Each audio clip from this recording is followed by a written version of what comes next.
Hello everyone, my name is PJ and welcome back to my Let's Play of Final Fantasy I, the ROM hack Final Facelift, Part 18, what is possibly going to be the last part. And I forgot something very important. Remember how I got the adamant from the Flying Fortress? Well, I didn't bring it to Smith.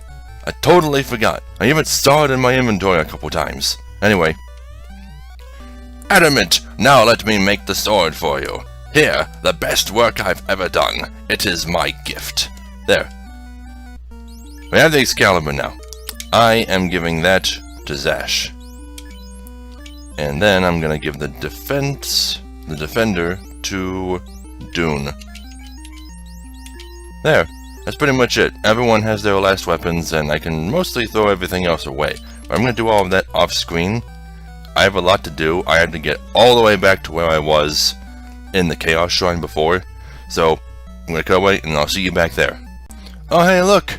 Green dragons!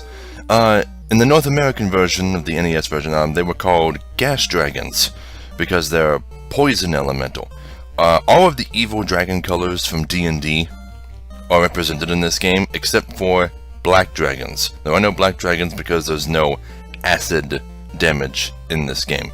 There's blue for lightning, white for ice, red for fire, and green for poison, and that's pretty much it. These guys are sons of bitches, and I ran into 4 of them. These are the enemies I was talking about before, like the second strongest normal enemy in the game. Oh boy, okay, let's see how I fare. Oh. I one-shot them. And they're weak to magic. I might be too powerful. And I'm not even that high of a level. Like, endgame level for this is like 30-ish, and I'm not there yet. Even their poison attack doesn't do much. That's disappointing. Yeah, I'm disappointed that I am too powerful. Well, we'll see. We still have the rematches with the other fiends to go. Then again, poison's pretty bad if they all use it. Zash is level 28. Dune is level 28. Wow, these things worth a lot of experience. Sherma's level 28. Whew. Okay, well, I'm still on the 3rd floor. I'm still about to go down, but I'll see you back when I'm at the Merilith. Oh my god. Zash can one-shot the Death Eye. Okay. I actually wanted to talk about the Death Eye for a second. The last time I came through here, which was before I realized that, I forgot the Excalibur and then warped out again. The Death Eye has a power called X-Zone, which is a kill-all spell, and it goes through the Protect Ring. Is it kill-all? I think it's single kill. But, either way, it goes to the Protect Ring, and that's stupid. Didn't I run into this exact same encounter in this exact same spot the first time through this castle? Whatever. Chroma's level 28. What the fuck? Look at my character's hit points. I don't know why, but the refight with the Lich, he has Flare, and it did like 300 damage to everybody. How's anyone supposed to... Oh, I survived it, still, but... God damn! What the fuck? I need to use... I'm almost out of Q potions as it is. Like I've already used over half of them. Holy fuck, why'd you give him Flare? God damn it, Merilith better not have Flare. Okay, we're back where I was before. Everyone's hit points seem pretty good except for Sherma's. Let me just use my last 3 cure potions. There we go. Gotta make it to the rest of this dungeon without any cure potions. Well, I haven't used any spell slots yet. I've gained some levels, so it looks like I'm missing spell slots, but I haven't used any. Rematch with the Merilith. You better not have Flare. So, you use your black robes, and you just go on heal duty. Because you need to use that heal staff more than ever now. If worse comes to worse, I'll put Dune on healing duty as well, because he's got the healing helm. Hopefully, she'll be dead before any serious damage can be done. by her. She's dead. Wow, okay. Good. Alright, next floor. Now, I should mention, there are no more treasure chests. Except for one. There's one more treasure chest. And there are no more magic items in the game. We've seen them all. I just need to remember where to go from here. This is kind of a mazy floor. Okay, that room right there, that's just its own separate room. There's nothing in it. It's empty. So we probably gotta go into here. Yeah, it's empty. You can see from here. Somehow. Okay, moving on. I just had to rearrange my armor a bit to even out Zash and Dune's defenses, because Dune was too weak. Dune was taking way too much damage. I also used some of their spell slots to heal people up. Really?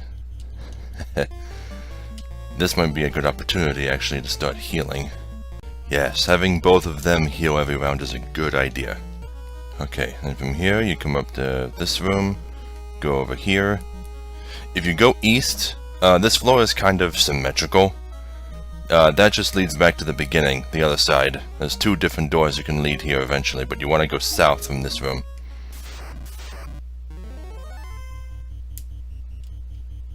You know what? These things are really tough. I'm just gonna run from them. They do a lot of damage, and I'm out of potions. I need to save my resources. I can't run? What about the running glitch? Whatever.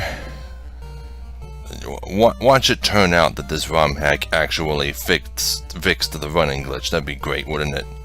I'm already at 30 minutes of recording time. Can I make it? Today has to be the last episode because I'm doing something with repairing my computer in the next few days. Okay, in this little strip of hallway right here is the encounter with the Kraken. So give me a second to try and see if I can get everyone healed up as best as I can. Okay, that all I had to do. Kraken, don't acknowledge it, don't look, just kill it. Just black robe, heal staff. Don't look at it. Ah crap, I can see it streamed to my other monitor. Whatever. 325 damage to Zash. I don't remember this place being so brutal. Come on, kill it already. Still got 2 more bosses to fight. Ink.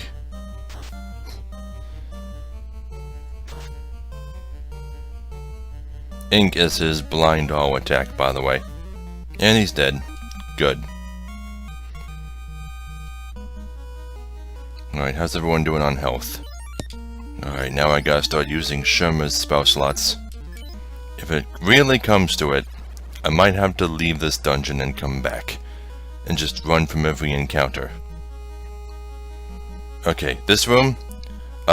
This section is divided into 4 big squares.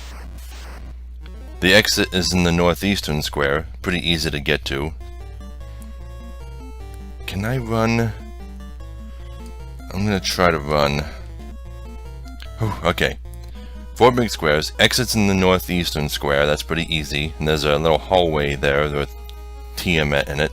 But if you want to get the last treasure chest, which contains the strongest weapon in the game, you want to come to the southwestern square and follow this little secret hallway that goes a long way. I need to save my resources. There we go. Okay, maybe it's not down here. Maybe it's in the southeastern corner. I just took more steps than necessary. Run from these. Run from everything. Just run from everything and hope I get lucky. I swear to God, if Tiamat kills me. Come on. Come on. There we go.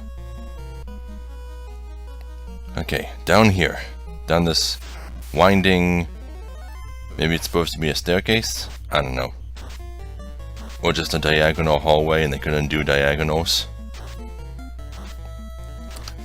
Fuck. Okay, come on. Run away. There we go. Good. This is getting stressful. Whew. Okay, there it is. This is the room. By the way, I never talked about... Okay, sorry, I'll save that for a bit. Masamune! Masamune is a famous weapon in the series. It's a katana. In this game, it was the ultimate weapon. So I'm going to give the Excalibur to Dune and equip Zash with the Masamune. The Masamune is unique in this game in that literally every single class can equip it, including the unupgraded mages. So that's pretty cool, right? For that reason, most people give it to their white wizard just so they can do some damage, but it's not worth it. You want your white wizard healing. Oh, come on, none of them could run? God damn it, no one can run. I have to kill these things. See that? The Masamune did over 800 damage. Sash is level 29. Sherma's level 29. How's everyone doing on hit points? Still pretty good. Okay, now I have to go back up to the room where Tiamat would have appeared.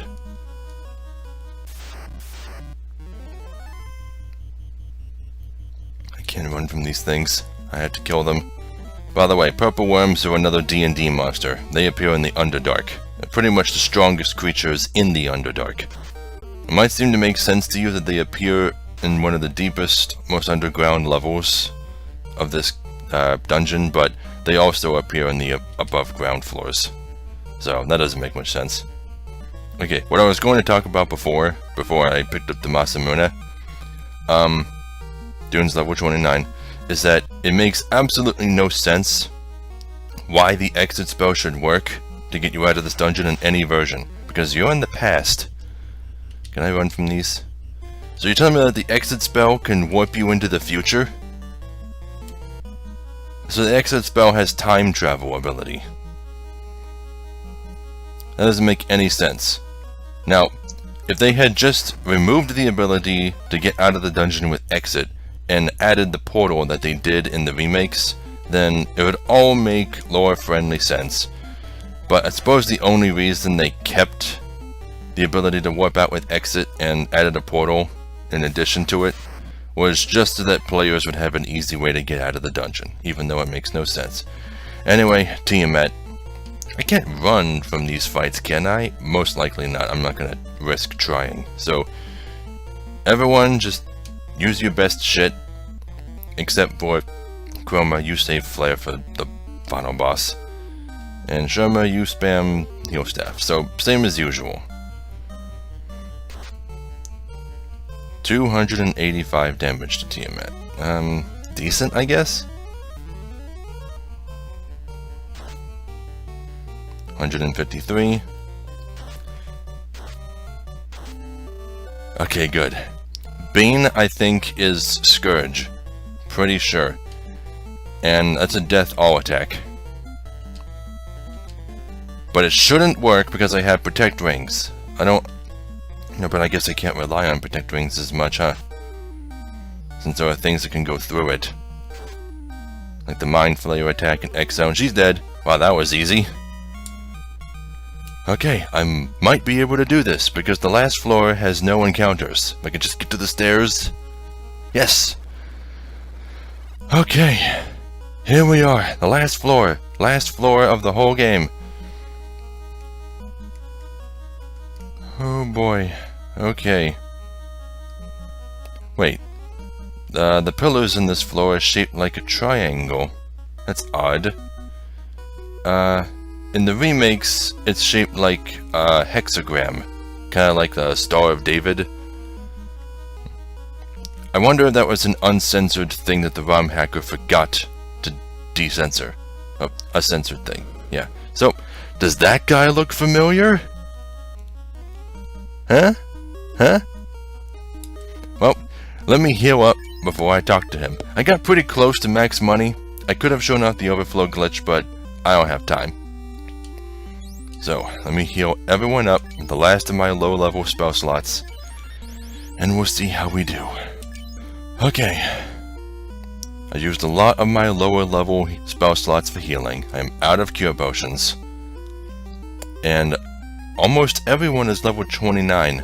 That's pretty good. It's pretty close to the recommended level for this boss. But I'm confident. I have not gotten a total party wipe this entire game, even off screen. I think we can do it. I mean, I beat the War Mech.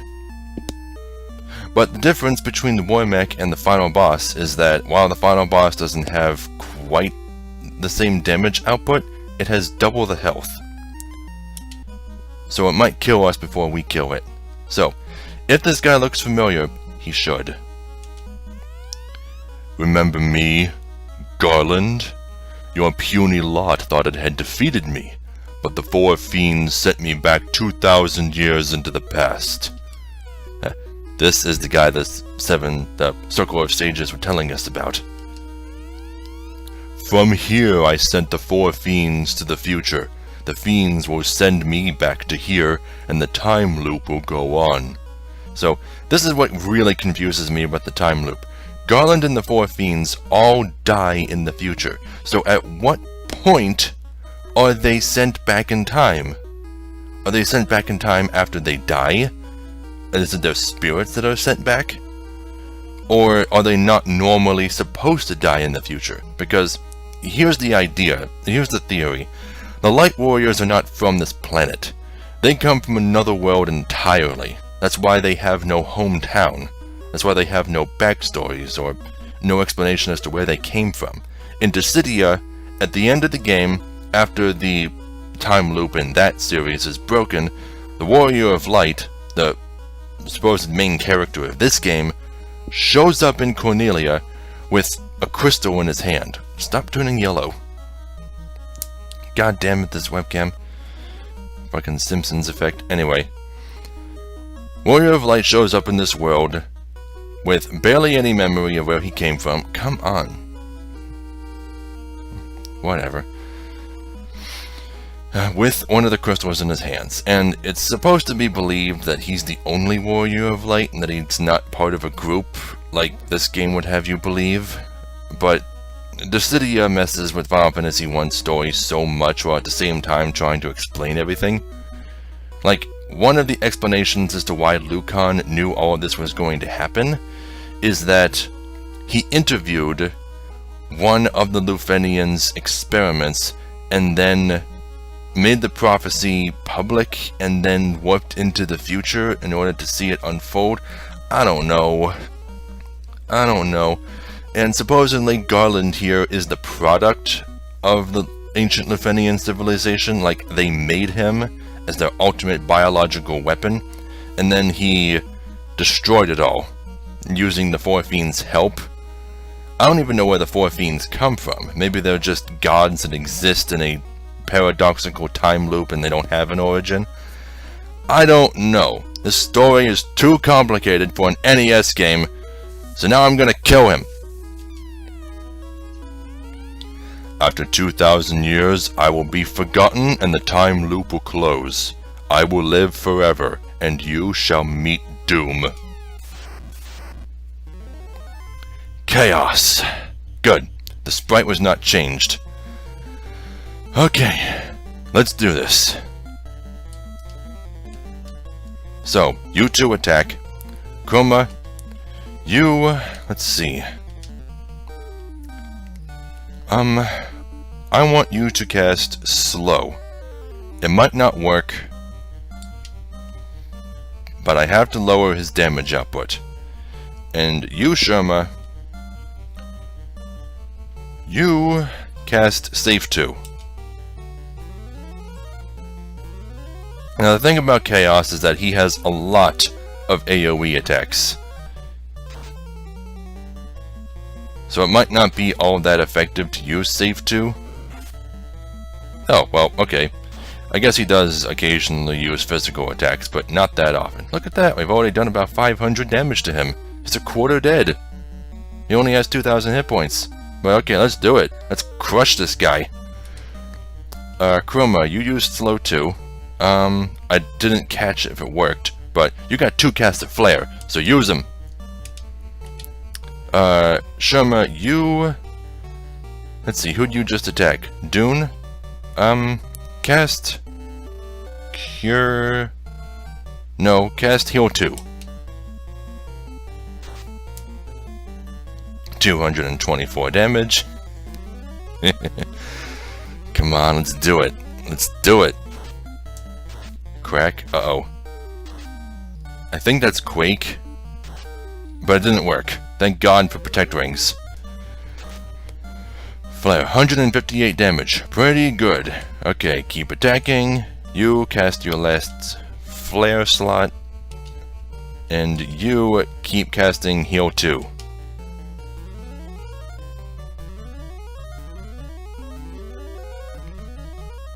It didn't do anything. Everyone was at full health. Oh well, I wish he'd gone first. Inferno, that didn't do much. That didn't do much. Good. Good thing for ribbons, huh? I've lost track of how much damage we've done to him so far. Ooh, 400. You just did a fifth of his health in one hit. Holy fuck. Okay, you're out of flares, so start using Ice 3. I forgot to try to see if Break worked on Tiamat, but whatever. Because it does work on her. I found that out after I did the last episode. I just got super unlucky last time. You keep casting Heal 2. Another crit, 214 damage. Okay, heal everybody. Ice 3. 64 damage. Come on. 63 damage. I'm kind of hoping the last hit, the one that kills him, is from the Masamune. Okay. Oh, I never bothered hasting. Let's haste Zash. Let's get the most out of the Masamune before this game ends. You cast Heal 2 again. Oh yeah. Do it. Do it. Bolt 2. Bolt 3. Ah, that's fine. That's fine. Look how weak you are. And Dune gets the last hit. Of course he does.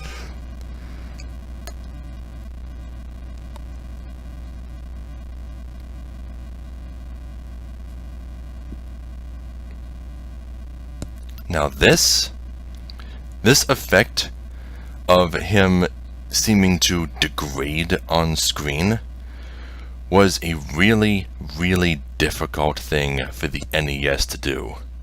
And it's one of the more famous scenes of this game.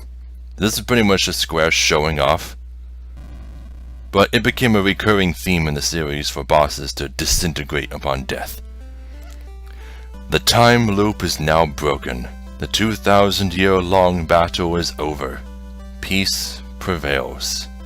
Control of the four elements, the earth, the wind, the fire, and the water, again belongs to the earth.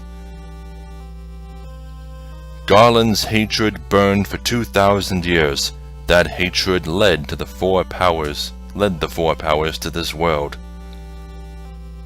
Chaos was created from those four. So he summoned the fiends? Okay.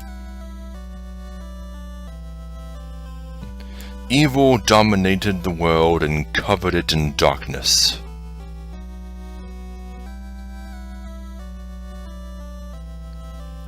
But it is over now. Wrong has been set right.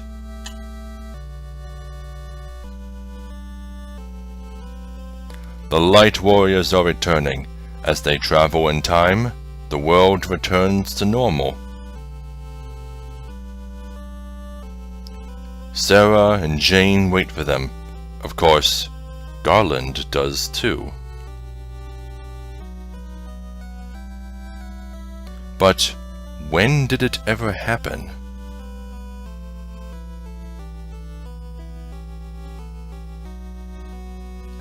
Everything went mad in a day. The reason lies in the 2,000-year time loop.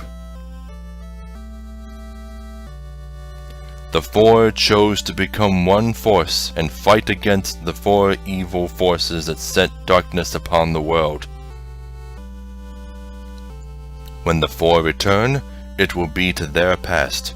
All signs of the battle with the forces will be erased. But the legend will live on, passed down by the dwarves, the elves, and the dragons. passed on by peoples unsure where the story came from.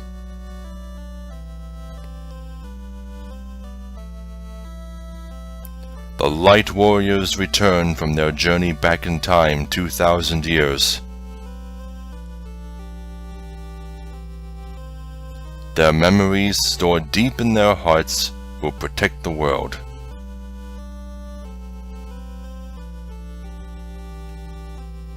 Never forget the good and true.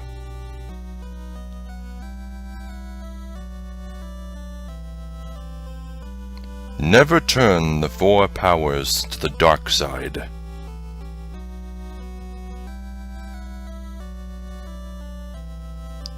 And truth will always live in the hearts of the people.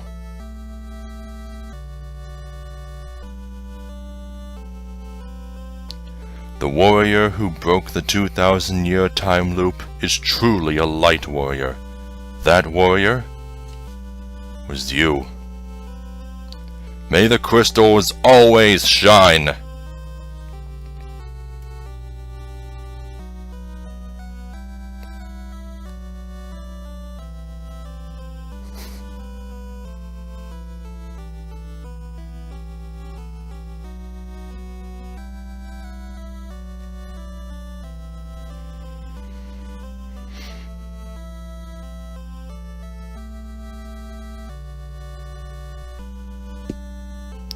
Okay, while it's doing that, that's it.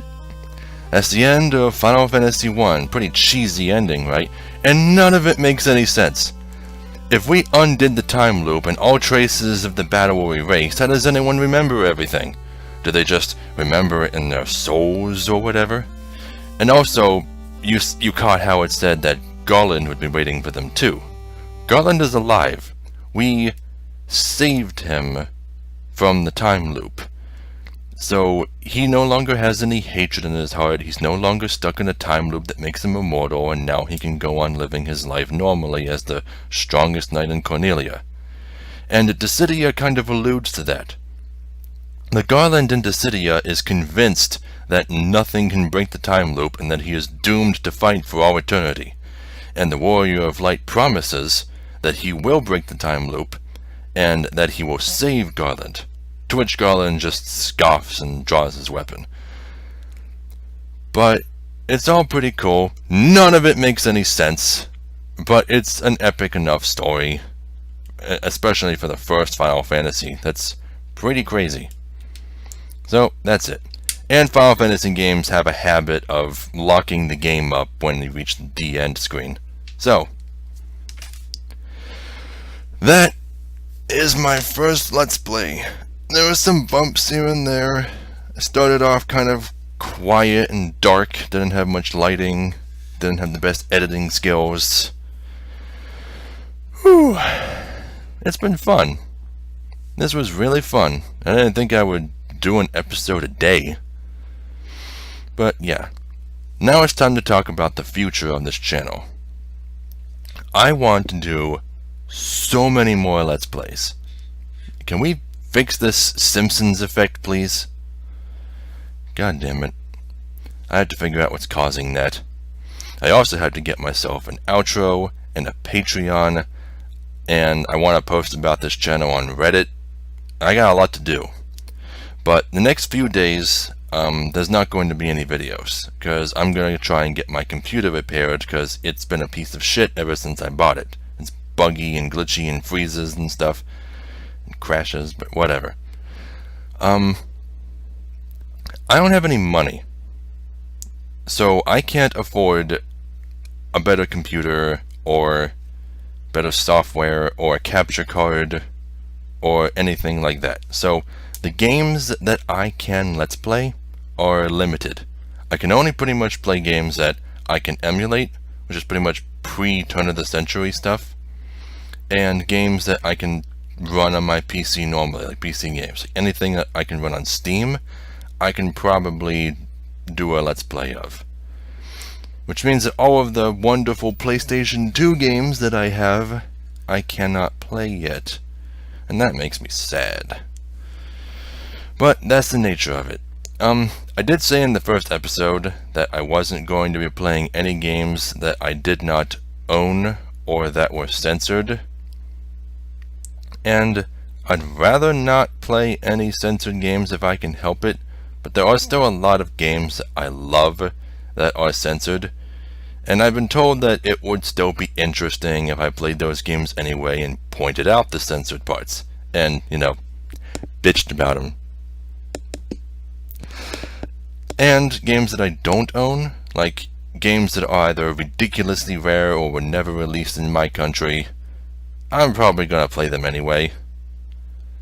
The next Final Fantasy I play will probably be the Famicom version of 2, which I have never played.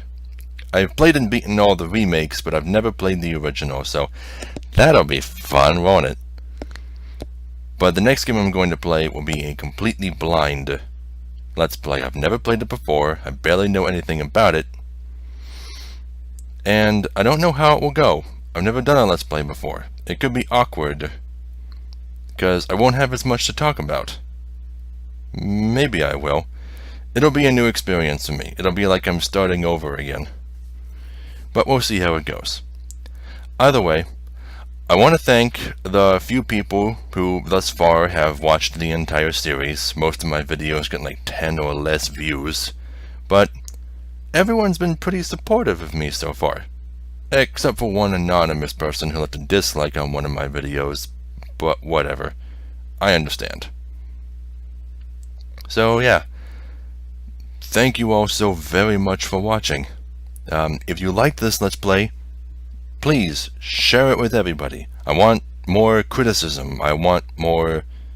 I would like more views, and more likes, and more favorites. I would like to get a following, because there are a lot of games. One of the main reasons I want to start this Let's Play channel up is to make people aware of more games, more hidden gems, like Dark Clouds 1 and 2 deserve to be more popular than they are, and I want to tell people about those games. Skies of Arcadia, lots of Flash games like Tower of Heaven and Bullet Heaven, both have heaven in the name. I have so many games, like games for consoles that people barely get to play, like the Sega Saturn and the 3DO. I want to share these games. And also repeated Simpson effects. Please stop that. But yeah, I have big plans for this channel. I'm gonna try not to go overboard, but I appreciate every bit of support that I get. So, that's all. I can't think of anything more to say. So, thank you all so very much for watching, and I'll see you all in the next Let's Play. Bye!